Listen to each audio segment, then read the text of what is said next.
G30 SPKI.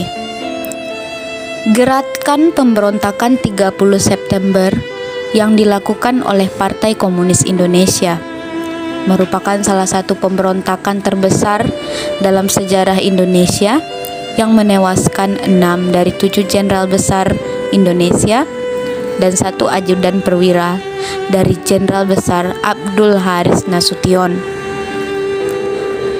Dan pada saat ini kami berada di tempat yang menjadi saksi bisu pada kejadian tersebut, yaitu Monumen Pancasila Sakti atau yang biasa disebut dengan Lubang Buaya.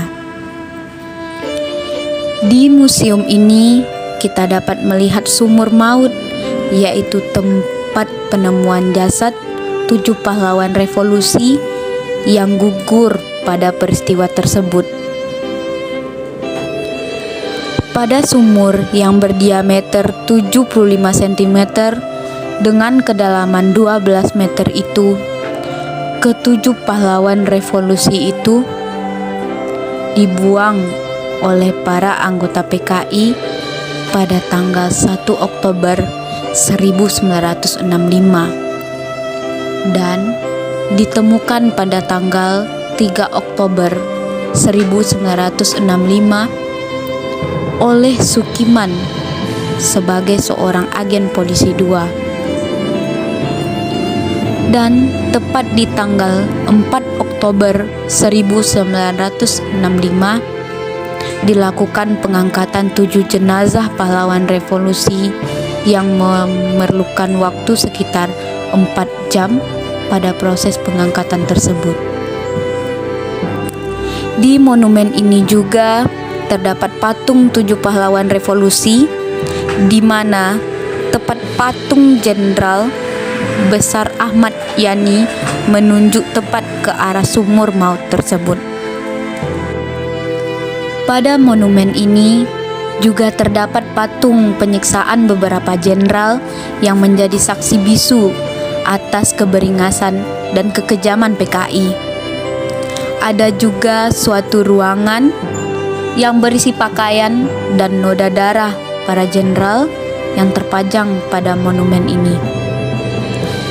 Seperti pakaian Jenderal Ahmad Yani dan uniform kebesaran Jenderal Ahmad Yani.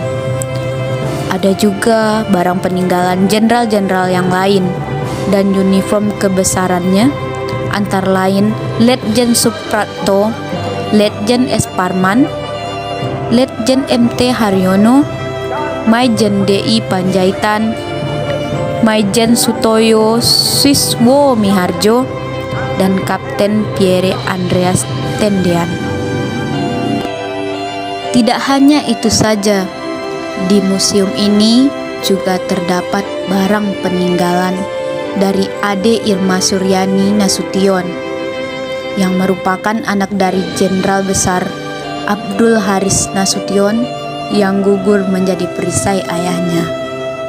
Pada monumen ini juga terdapat foto dokumentasi dari proses pengangkatan 7 jenderal dari Lubang Buaya tersebut.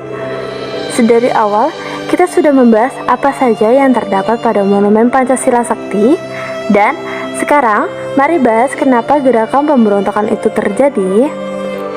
Gerakan pemberontakan 30 September 1965 itu terjadi karena adanya konflik yang memanas disebabkan oleh isu bahwa akan adanya jenderal yang akan menggantikan posisi Soekarno sebagai seorang presiden Indonesia. Isu tersebut diketahui dan terdengar ke telinga oleh para anggota Partai Komunis Indonesia. Maka para anggota PKI yang merasa tidak setuju mulai merencanakan penculikan kepada para jenderal dan melakukan pembantaian. Gerakan inilah yang sekarang kita sebut dengan G30 SPKI, dan karena kejadian itulah pada tanggal 1 Oktober diperingati sebagai Hari Kesaktian Pancasila untuk memperingati dan mengenang serta mendoakan para pahlawan revolusi yang telah gugur atas aksi tersebut. Sekian pemaparan dari saya. Salam bela negara.